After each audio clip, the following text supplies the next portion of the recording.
नमस्ते दोस्तों। आज की कहानी दिल्ली के बवाना के ओचंदा गांव में रहने वाले सूरज की कहानी है। सूरज शादी के सपने देख रहा था। हर लड़का शादी के सपने देखता है। हर लड़के की तमन्ना होती है कि एक सुंदर सी बीवी मिले, बच्चे हों, गृहस्थी बने। लेकिन सूरज ने सपने में भी नहीं सोचा था कि जिस लड़की से उसकी शादी होने जा रही थी वो लड़की पहले भी 5 शादियां कर चुकी होगी। यानी कि सूरज से उसकी छठी शादी थी। और सबसे बड़ी हैरानी की बात तो ये है कि ये सारी शादियां उसने महज 7 साल के अंदर ही की थी। ज्योति नाम की लड़की जिसकी सूरज के साथ शादी होती है, वो पहले भी 5 शादियां कर चुकी थी। और उसकी शादियों का ये सिलसिला 2016 से शुरू होता है। 2016 में उसने पहली शादी की थी और इसी साल उसने दूसरी शादी की। ज्योति पति इस तरह बदलती रही जिस तरह से लोग कपड़े बदलते हैं, और वो सबके साथ एक ही कहानी दोहराती थी। पहले लड़के के साथ खुद ही जान पहचान बढ़ाती और फिर उसके साथ फिज़िकल रिलेशन बनाती और उसको रेप के केस में अंदर करवाने की धमकी देकर शादी के लिए तैयार करती। शादी हो जाती, फिर लड़के पर मारपीट का, दहेज का केस दर्ज करवा दिया जाता और फिर वो अपने पति को छोड़ देती और उसके बाद वो दोबारा से शादी कर लेती। आखिर कौन थी वो लड़की और उसने ऐसा क्यों किया, मैं आपको सारी कहानी सिलसिलेवार तरीके से सुनाऊंगा। लेकिन उससे पहले मेरी आपसे एक छोटी सी रिक्वेस्ट है कि अगर आप इस चैनल पर नए हैं तो चैनल को सब्सक्राइब कर दीजिएगा और वीडियो को लाइक कर दीजिएगा। तो चलिए दोस्तों, कहानी की तरफ आगे बढ़ते हैं। बात है 2023 की। माता का जागरण हो रहा था। सूरज को वहाँ पर बुलाया जाता है। जागरण में ज्योति भी आई हुई थी। दोनों की वहाँ पर मुलाकात होती है। मुलाकात प्यार में बदल जाती है। ये दोनों 14 फरवरी 2024 को शादी कर लेते हैं। शादी के तकरीबन 1.5 महीने बाद पता चलता है कि ज्योति प्रेग्नेंट है। लेकिन ताज्जुब की बात तो ये थी कि जब अल्ट्रासाउंड करवाया जाता है तो उसमें पता चलता है कि ज्योति 3 महीने की प्रेग्नेंट थी। इसी बात से पति पत्नी के बीच झगड़ा शुरू हो जाता है और ज्योति एक दिन गर्म पानी सूरज पर डालकर भाग जाती है। सूरज ज्योति पर इतनी शादियों की बात छुपाने और उस पर गर्म पानी डालकर उसकी हत्या करने की कोशिश का केस दर्ज करवाता है। ज्योति फरार है। पुलिस वाले उसकी जगह जगह पर तलाश कर रहे हैं। ज्योति ने कोर्ट में अग्रिम जमानत की याचिका दी, लेकिन उसकी याचिका को खारिज कर दिया जाता है। ज्योति अपने 7 महीने की बच्ची को सूरज के पास ही छोड़कर चली जाती है। सूरज बच्ची की सारी जिम्मेवारी उठाता है और कहता है कि चाहे जो मर्जी हो जाए, चाहे उसकी बीवी ने उसके साथ गलत किया हो, लेकिन वो इसकी सज़ा बच्ची को नहीं मिलने देगा। मैं बच्ची को अपने साथ रखूँगा, इसको पालूँगा, अच्छी शिक्षा दिलवाऊँगा। इसकी माँ के कर्मों की सज़ा इस बच्ची को नहीं मिलेगी। ये तो सूरज की इंसानियत थी कि वो उस बच्ची से इतना प्यार कर रहा था और उसकी अच्छी से परवरिश कर रहा था। जबकि ज्योति, जिसने उस बच्ची को पैदा किया, उसने कभी भी उस बच्ची को दूध तक नहीं पिलाया था। अगर बच्ची रोती तो वो उसको चुप करवाने की बजाय सीधा अपने पति को फ़ोन करके कहती कि घर आ जाओ, बच्ची मुझसे संभाली नहीं जा रही। और सूरज ऑफिस से सारे काम छोड़कर घर आ जाता था। लेकिन सूरज की इंसानियत का, सूरज को जो फल मिलता है वो यकीनन हैरत करने वाला था, हैरत में डालने वाला होता है। पति पत्नी के बीच अक्सर झगड़े होते थे, लेकिन 1 जनवरी 2025 को एक दिन ज्योति पानी में नमक और मिर्च मिलाकर उसको अच्छी तरह से गर्म करती है और उस खोलते हुए पानी को सूरज के ऊपर डालकर घर से भाग जाती है। और बड़े ताज्जुब की बात तो ये है कि जिस समय उसने सूरज पर गर्म पानी डाला था, उस समय छोटी सी बच्ची भी सूरज के पास ही लेटी हुई थी। ज्योति ने एक बार भी नहीं सोचा कि ये गर्म पानी उसकी बच्ची पर भी गिर सकता था। ज्योति सूरज के ऊपर उबलता हुआ पानी डालकर बाहर से दरवाज़ा और गेट बंद करके भाग जाती है। सूरज दर्द से चिल्ला रहा था। वो घर से बाहर जाने की कोशिश करता है, लेकिन बाहर से दरवाजे को बंद कर दिया गया था। सूरज ज़ोर ज़ोर से चिल्लाने लगता है और पड़ोसियों को आवाज़ देने लगता है। पड़ोसी सूरज की आवाज़ सुनकर मदद के लिए आगे आते हैं और बाहर से गेट खोलकर सूरज को हॉस्पिटल लेकर जाते हैं। सूरज और ज्योति की जब नई नई शादी हुई थी, पहले तो दोनों नॉर्मल तरीके से रहते थे। अचानक से सूरज को ज्योति पर शक होने लगता है और वो भी इसलिए क्योंकि ज्योति बहुत जल्द अपना मोबाइल नंबर चेंज कर लेती थी। कोई भी मोबाइल नंबर वो थोड़ी देर यूज़ करती और उसके बाद वो अपने पति को नई सिम लेकर आने के लिए कहती थी। पति सिम तो ला देता था, लेकिन उसको ज्योति पर शक होने लगता है कि वो बार बार सिम क्यों चेंज करती है। सूरज ज्योति के मोबाइल के रिकॉर्ड निकलवाता है तो उसमें पता चलता है कि कुछ नंबर ऐसे थे जिस पर कि वो घंटों घंटों बातें किया करती थी। ज्योति पर शक होने लगता है। सूरज उसके गूगल ड्राइव को सर्च करता है तो उसके हाथ कुछ ऐसे डॉक्यूमेंट्स लगते हैं जो कि उसको काफ़ी ज़्यादा शॉक करते हैं। इनमें से उसकी पिछली शादियाँ, तलाक और कई दूसरे लड़कों के साथ उसके रिलेशन के बारे में पता चलता है। दरअसल ये कहानी शुरू होती है 2023 से। दिसंबर का महीना था, गांव में जागरण रखा गया था। कार्यक्रम में सूरज को बुलाया जाता है। ज्योति भी वहां पर आई हुई थी। दोनों की पहली मुलाकात वहीं पर होती है। ज्योति देखने में काफ़ी खूबसूरत है। सूरज को उससे पहली ही नज़र में प्यार हो जाता है। दोनों आपस में बातचीत करते हैं और एक दूसरे को अपना मोबाइल नंबर देते हैं। उसके बाद दोनों के बीच बातचीत का सिलसिला शुरू हो जाता है। एक दिन अचानक से 30 दिसंबर 2023 की बात है, ज्योति का सूरज को फ़ोन जाता है और वो कहती है कि मैं अपनी सहेलियों के साथ खाटू श्याम जा रही हूँ, क्या आप भी चलोगे? सूरज इसके लिए तैयार हो जाता है, लेकिन सूरज जब खाटू श्याम पहुँचता है तो वहाँ पर जाकर वो ये देखकर हैरान रह जाता है कि वहाँ पर ज्योति अकेली ही आई हुई थी। जब वो ज्योति को उसकी सहेलियों के बारे में पूछता है तो ज्योति बहाना लगा देती है और कहती है कि उसकी सहेलियों को घर जाना था, इसलिए वो वापस चली गई। मैं आपका इंतज़ार कर रही थी, इसलिए मैं उनके साथ नहीं गई। उसके बाद दोनों काफ़ी देर तक साथ में घूमते रहते हैं। शाम को ज्योति खुद ही सूरज को कहती है कि थोड़ी देर के लिए किसी होटल में एक रूम रेंट पर लेते हैं।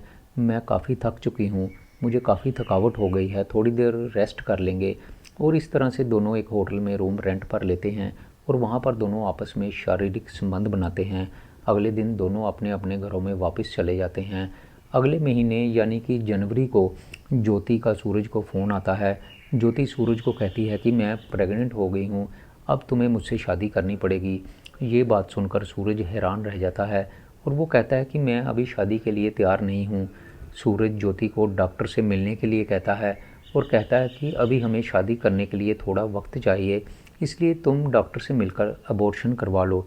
ज्योति उस समय तो कहती है कि ठीक है, मैं कल डॉक्टर से मिल लूँगी, और ऐसा कहकर वो फ़ोन काट देती है। अगले दिन फिर से ज्योति का फ़ोन आता है और वो कहती है कि वो डॉक्टर को मिली थी और डॉक्टर कह रहे थे कि अबॉर्शन करवाने से उसकी जान को खतरा हो सकता है। और इसके बाद वो सूरज को ब्लैकमेल करना शुरू कर देती है और कहती है कि मुझसे शादी करो, नहीं तो मैं तुम्हें रेप के केस में अंदर करवा दूंगी। अब सूरज बुरी तरह से फंस चुका था। वो ज्योति से थोड़ा वक्त मांगता है ताकि अपने घर वालों को कन्विंस करवा सके, लेकिन ज्योति इसके लिए तैयार नहीं थी। ज्योति लगातार सूरज को रेप के केस में अंदर करवाने की धमकियां दे रही थी। अब सूरज के पास और कोई भी चारा नहीं बचता, इसलिए 14 फरवरी 2024 को वो लोग मंदिर में जाकर शादी कर लेते हैं। इस शादी में ज्योति की तरफ से उसकी माँ ही आई हुई थी। सूरज ने अपनी शादी की बात अपने घर वालों से छुपा कर रखी हुई थी, इसलिए दोनों फैसला करते हैं कि शादी के बाद दोनों अपने अपने घर में चले जाएंगे। सूरज का ये ख्याल था कि अपनी फैमिली को शादी के लिए बाद में बताएगा और उसके बाद वो ज्योति को अपने घर लेकर आएगा। सूरज का ख्याल था कि इसके लिए पहले ज्योति का बच्चा हो जाने देना चाहिए, क्योंकि बच्चे को देखकर उसके घर वाले जो हैं वो पिघल जाएंगे। लेकिन इसमें तकरीबन उनको 1 साल लगने वाला था और ज्योति इतनी देर इंतज़ार करने के मूड में नहीं थी, इसलिए सूरज अपने घर वालों को ज्योति के बारे में सब कुछ बता देता है। घर वाले ज्योति और सूरज की शादी के लिए मान जाते हैं। दोनों की शादी हो जाती है। ज्योति प्रेग्नेंट थी। डॉक्टर उसको अल्ट्रासाउंड और दूसरे टेस्ट करवाने के लिए बोलते हैं। ज्योति अल्ट्रासाउंड करवाती है और सूरज को दिखाती है। जब सूरज उस रिपोर्ट को अच्छी तरह से पढ़ता है तो वो हैरान रह जाता है, क्योंकि रिपोर्ट में साफ साफ लिखा था कि ज्योति 3 महीने की प्रेग्नेंट है। लेकिन बड़े ताज्जुब की बात थी कि सूरज तो उससे सिर्फ 1.5 महीना पहले ही मिला था। सूरज ज्योति से जब इस बारे में पूछता है तो ज्योति कहती है कि हो सकता है कि रिपोर्ट गलत आ गई हो, प्रिंटिंग करने में कुछ गड़बड़ हो गई हो, मैं दोबारा से जांच करवाऊंगी। ऐसा कह के ज्योति सूरज को बेवकूफ़ बनाने की कोशिश करती है। सूरज को ज्योति की किसी भी बात पर भरोसा नहीं था। कुछ दिनों बाद जब सूरज ज्योति से दोबारा से पूछता है कि उसने दोबारा से अल्ट्रासाउंड करवाया कि नहीं, तब ज्योति कोई ना कोई बहाना लगाकर सूरज को टालने की कोशिश करती है। अब सूरज का शक बढ़ता जा रहा था और इसी कारण दोनों के बीच झगड़ा रहने लगता है। ज्योति झगड़े के बाद अपने मायके चली जाती है। कुछ दिनों के बाद ज्योति सूरज को कहती है कि मुझे लेकर जाओ और अपने साथ अपने घर में रखो। अगर तुमने ऐसा नहीं किया तो मैं तुम्हें रेप के केस में अंदर करवा दूंगी। कुछ देर बाद ज्योति की माँ का भी फ़ोन आता है। वो भी सूरज को धमकियाँ देती है और कहती है कि तुम दोनों को साथ ही रहना पड़ेगा। अगर तुम ज्योति को लेने के लिए नहीं आए तो मैं तुम्हें और तुम्हारे परिवार को झूठे दहेज के केस में अंदर करवा दूंगी। सूरज इस बात से डर जाता है और वो अपने घर वालों के साथ ज्योति को लेने के लिए उसके घर जाता है। लेकिन सूरज के घर वाले ज्योति को इस समय अपने घर में नहीं रखना चाहते थे। वो कहते थे कि हम ज्योति को अपने घर ले तो जाएंगे, लेकिन हमें थोड़ा वक्त चाहिए। हम दोनों की शादी के फंक्शन की तैयारी कर रहे हैं, हमें फंक्शन की तैयारी कर लेने दीजिए, उसके बाद हम आपकी बेटी को अपने घर ले जाएंगे। और ऐसा कहकर सूरज ज्योति के घर से निकल जाता है और वो अपने परिवार वालों को लेकर अपने घर चला जाता है। अब ज्योति फंक्शन होने तक इंतज़ार नहीं करना चाहती थी, इसलिए वो पुलिस स्टेशन जाती है और सूरज के खिलाफ रेप का केस दर्ज करवा देती है। सूरज को पुलिस स्टेशन बुलाया जाता है। पुलिस वाले जब सूरज से पूछताछ करते हैं तो सूरज कहता है कि दोनों परिवारों के बीच बात हो गई है, शादी के फंक्शन की तैयारियां हो रही हैं, उसके बाद ही मैं ज्योति को अपने घर लेकर जाऊंगा। और ऐसा कह के वो पुलिस स्टेशन से वापस अपने घर चला जाता है। कहीं भी बात बनती ना देखकर अगले दिन ज्योति ने सूरज के पिता, चाचा और भाई पर भी रेप का केस दर्ज करवा दिया। पुलिस सूरज के घर आती है और उनको अपने साथ चलने के लिए कहती है। सूरज को आखिरकार ज्योति की सारी बातें माननी पड़ती है, क्योंकि सारे परिवार की बदनामी होने का डर था। लेकिन सूरज के घर वाले ज्योति को अपने घर में रखना नहीं चाहते थे, इसलिए सूरज अपने घर के पास ही एक कमरा किराए पर लेता है और ज्योति के साथ वहाँ पर रहने लगता है। ज्योति केस वापस ले लेती है। अब ज्योति सूरज को पूरी तरह से अपने जाल में फंसाने की कोशिश करती है और कहती है कि अपने घर वालों से बातचीत तुम नहीं करोगे, अगर तुम अपने घर वालों से बात करोगे तो मैं तुमको फिर से रेप के केस में अंदर करवा दूंगी। और इस तरह की धमकियां देकर ज्योति सूरज को उसके घर वालों से दूर करने की कोशिश करती है। सूरज डर जाता है, वो अपने परिवार वालों से बातचीत करनी बंद कर देता है। 13 दिसंबर 2024 को ज्योति एक बेटी को जन्म देती है। सूरज अपने घर वालों को इसकी जानकारी देता है और अपने परिवार वालों को बुला लेता है। अब सूरज को लग रहा था कि बेटी के जन्म के बाद ज्योति के व्यवहार में बदलाव आ जाएगा और वो उसके घर वालों के साथ अच्छे से बर्ताव करेगी, लेकिन यहाँ पर सब कुछ उसकी सोच के विपरीत होता है। जैसे ही सूरज के घर वाले ज्योति के घर में पहुँचते हैं, ज्योति की माँ सूरज के घर वालों को घर से निकाल देती है। अब बच्ची की सारी जिम्मेवारी ज्योति और सूरज पर थी। ज्योति की माँ बच्ची की बिल्कुल भी देखभाल नहीं करती थी और ज्योति भी फ़ोन में चौबीसों घंटे लगी रहती थी। अब सारी की सारी जिम्मेवारी अकेले सूरज पर आ जाती है और वो अकेले ही बच्ची की देखभाल कर रहा था और उस देखभाल में भी उसने कभी कोई कमी नहीं आने दी। सूरज को लग रहा था कि अब धीरे धीरे सब कुछ ठीक हो जाएगा। घर में छोटी सी बच्ची आ चुकी थी। बच्ची के साथ सूरज का अच्छे से समय बीत रहा था। लेकिन एक दिन सूरज जब अपने ऑफिस से वापस घर लौटता है तो वो देखता है कि ज्योति की माँ घर में आई हुई थी और उसके साथ एक 2 साल की बच्ची आई हुई थी।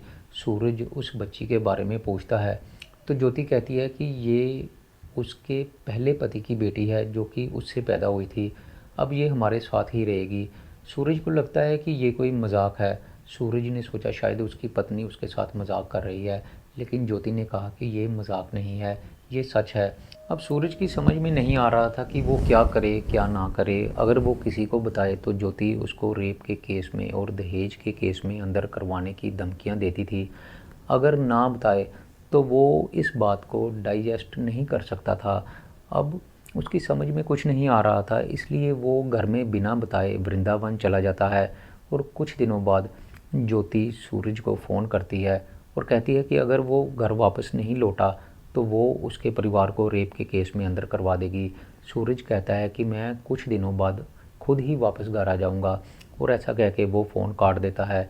लेकिन अगले ही दिन पुलिस स्टेशन से सूरज को फ़ोन जाता है और पुलिस वाले कहते हैं कि तुम्हारी पत्नी ने तुम्हारे खिलाफ़ मारपीट का केस दर्ज करवाया है। लेकिन सूरज ज्योति से अब इतना ज़्यादा दुखी हो चुका था कि वो घर वापस भी नहीं लौटना चाहता था। पुलिस वाले उसको बार बार फ़ोन कर रहे थे, लेकिन सूरज अपना घर बार छोड़कर वृंदावन जा चुका था और उसका वापस आने का कोई इरादा नहीं था। लेकिन तभी ज्योति सूरज को एक वीडियो मैसेज भेजती है और उसमें वो रो रो कर अपने को सच्चा साबित करने की कोशिश करती है और कहती है कि मैं अपनी पहली शादी के बारे में आपको इसलिए नहीं बताना चाहती थी कि मुझे डर था कि कहीं आप मुझे छोड़ ना दो। मैं आपसे सच्चा प्यार करती थी, इसलिए मैंने सारी बातें आपसे छुपा कर रखी। के साथ ही वो सूरज को धमकियां भी देती है कि अगर वो वापस नहीं लौटा तो वो उसकी फैमिली को रेप के केस में फंसा देगी। सूरज को कुछ समझ नहीं आ रहा था कि वो क्या करे और क्या ना करे। ज्योति से शादी करने का डिसीज़न भी उसका अपना था। इस बारे में वो किसी को ब्लेम भी नहीं कर सकता था, इसलिए वो वापस लौटने का मन बनाता है और कुछ दिनों बाद वो अपने घर वापस लौट आता है। इसके बाद भी ज्योति का धमकियां देने का सिलसिला जारी रहता है। बात बात पर वो सूरज को रेप के केस में फंसाने की धमकियां देती थी और उसके साथ मारपीट भी करती थी। अब सूरज के पास सिर्फ एक ही चारा था कि वो चुपचाप रहकर अपनी पत्नी के खिलाफ सारे सबूत इकट्ठा करे और उसके बाद वो पुलिस स्टेशन जाए। और उसने यही किया। वो पत्नी की बातें सुनता रहा, मार भी खाता रहा, लेकिन बिना अपनी पत्नी को बताए वो उसके खिलाफ सबूत जुटाता रहा। जब सूरज ने ज्योति के खिलाफ सबूत जुटाना शुरू किया तो कई ऐसी बातें सामने आई जो कि काफ़ी हैरान करने वाली थी। 2016 से लेकर अब तक ज्योति 5 शादियां कर चुकी थी और उसके कई और लड़कों के साथ भी अफेयर थे। पहली शादी 2016 में सन्नी नाम के लड़के के साथ की थी। गूगल हिस्ट्री में सूरज को ज्योति की पहली शादी और तलाक के डॉक्यूमेंट मिलते हैं। 2016 में ही ज्योति ने कपिल नाम के एक लड़के के साथ दूसरी शादी की थी। ये शादी आर्य समाज मंदिर में हुई थी। उसकी फ़ोटो भी सबूत के तौर पर सूरज अपने पास रखता है। 2018 में ज्योति ने हरपाल नाम के एक लड़के के साथ शादी की थी और ताज्जुब की बात तो यह है कि हरपाल के साथ उसका तलाक का केस अभी भी कोर्ट में चल रहा था। 2020 में ज्योति ने गौरव के साथ शादी की और उस पर भी रेप का केस दर्ज करवाया। ज्योति की 5वीं शादी अमोल गोयल के साथ होती है। दोनों की शादी की फ़ोटो भी सूरज को मिलती है और इसके अलावा अमन, सन्नी और अमित नाम के लड़कों के साथ ज्योति का अफेयर भी था। ज्योति ने सूरज को वीडियो मैसेज भी भेजा था जिस पर वो रोते हुए कह रही थी कि मेरी माँ ने 2-2 शादियाँ की थी और उसने ही मेरे से ये सारे गलत काम करवाए हैं, लेकिन मैं तुमसे सच्चा प्यार करती हूँ। तुमने मुझे मेरे सारे पतियों से ज़्यादा प्यार किया है। तुम जो भी सज़ा दोगे मैं वो भुगतने के लिए तैयार हूँ। मैं जेल जाने के लिए भी तैयार हूँ। इससे वो अपनी पिछली शादियों और पतियों के बारे में बताती है और इसके लिए वो अपनी माँ को दोषी ठहरा रही थी। अभी ये वीडियो क्लिप भी सूरज के पास एक बड़ा सबूत थी। एक और वीडियो क्लिप भी सूरज के पास होता है जिसमें कि ज्योति की माँ सूरज को धमकियाँ दे रही थी कि हमें पुलिस के साथ समझौता करने की आदत है। यहाँ तक कि ज्योति की माँ ने एक बार ये भी कहा था कि वो पहले भी एक मर्डर कर चुकी है और उस मर्डर केस में वो वाराणसी की जेल में भी रह चुकी है, इसलिए पुलिस के पास जाने से उसको कुछ भी नहीं मिलने वाला। उनके मन में पुलिस का कोई डर था ही नहीं। अब इतने सारे सबूत इकट्ठा होने के बाद सूरज चुप नहीं रहना चाहता था। उसने ज्योति को वो सारे सबूत दिखाए। इतने सबूत देकर ज्योति घबरा जाती है और गर्म पानी अपने पति पर डालकर भाग जाती है। पुलिस वाले जब ज्योति की मां से ज्योति के बारे में पूछते हैं तो वो कहती है कि 3-4 महीने से मेरी उससे कोई बातचीत नहीं हुई है। मुझे नहीं पता कि वो इस समय कहाँ है। अब पुलिस वाले ज्योति की मां से ये पूछते हैं कि ज्योति कह रही थी कि आपने ही उसकी बार बार शादी करवाई है, लेकिन ज्योति की माँ सवित्री इस बात से साफ साफ मुकर जाती है और वो कहती है कि ज्योति ने जो कुछ भी किया है वो सब कुछ उसने अपनी मर्ज़ी से किया है। मुझे तो पता ही नहीं है कि उसने कब और कितनी शादियां की है। यहाँ तक कि मैं तो उसको अपनी जायदाद से भी बेदखल कर चुकी हूँ। और वो पुलिस को बेदखली के कागज़ भी दिखाती है। अब उन कागज़ों पर ज्योति के पति का नाम हरपाल लिखा रहता है। पुलिस वाले ये देखकर हैरान रह जाते हैं और ज्योति की माँ से पूछते हैं कि क्या सूरज से पहले ज्योति ने हरपाल से शादी की थी। तो ज्योति की माँ कहती है कि साहब मुझे कुछ भी नहीं पता, उसने जितनी भी शादियाँ की हैं मुझसे पूछकर नहीं की और ना ही मुझे इसके बारे में कुछ भी बताया है। मैं पढ़ी लिखी नहीं हूँ, मुझे इन कागज़ों के बारे में भी कुछ नहीं पता। पुलिस वाले ज्योति की माँ के घर से खाली हाथ चले जाते हैं। ना ज्योति मिलती है, ना कोई सबूत मिलता है। और उसके कुछ दिनों के बाद ही ज्योति दिल्ली हाई कोर्ट में अग्रिम ज़मानत के लिए याचिका लगाती है, लेकिन कोर्ट उसकी याचिका को रिजेक्ट कर देता है। पुलिस वाले ज्योति को जल्द से जल्द अरेस्ट करके कोर्ट में पेश करना चाहते हैं, लेकिन ज्योति अभी तक पुलिस की पकड़ से दूर है। तो दोस्तों मैं यहाँ पर यही कहना चाहूँगा कि चाहे ज्योति अभी पुलिस की पकड़ से दूर है, लेकिन फिर भी वो पुलिस की पकड़ से बच नहीं पाएगी। आज नहीं तो कल वो पुलिस के हाथे चढ़ ही जाएगी। उसको उसके गुनाहों की सज़ा तो मिल ही जाएगी, लेकिन जो सूरज की ज़िंदगी बर्बाद हो चुकी है उसकी भरपाई नहीं हो सकती। हर लड़के के मन में शादी के सपने होते हैं, सूरज के मन में भी ऐसे ही सपने थे, लेकिन उसके सारे सपने एक एक करके टूट जाते हैं। और दोस्तों यहाँ पर बड़े ताज्जुब की बात है कि अगर किसी की शादी हो चुकी हो और उसको पता चले कि उसकी पत्नी की पहले भी 5 शादियाँ हो चुकी है, तो वो आदमी ना तो जीने के लायक रहेगा और ना ही मरने के। ये बात वो किसी को बता भी नहीं सकता। अगर बताने की कोशिश भी करता है तो उसकी पत्नी उसको ही रेप के केस में अंदर करवाने की धमकियाँ देती है। अब उस आदमी के पास कोई चारा ही नहीं रहता। ये तो सूरज की हिम्मत थी कि वो सारे सबूत धीरे धीरे इकट्ठा करता है और पुलिस को सारे सबूत सौंपता है और इस तरह से वो इस औरत के चंगुल से निकलता है। सूरज ने सब कुछ किया ठंडे दिमाग से। अगर वो अपनी पत्नी को गुस्से से ट्रीट करता, अगर वो गुस्से से काम लेता, तो हो सकता है कि वो अपनी पत्नी के खिलाफ सबूत इकट्ठा ही ना कर पाता और पत्नी उसको झूठे केसों में अंदर ही करवा देती और वो सारी उम्र जेल में रहता। लेकिन उसने ठंडे दिमाग से काम लिया और धीरे धीरे अपनी पत्नी के खिलाफ सारे सबूत इकट्ठा किए और कोर्ट में उन सबूतों को पेश किया, जिससे कि उसकी पत्नी के सारी करतूतों पर से पर्दाफाश हो सका। तो दोस्तों मेरी आज की ये कहानी यहीं पर ख़त्म होती है। मैं फिर आऊँगा आपके लिए एक नई कहानी लेकर। तब तक के लिए नमस्कार, शुक्रिया।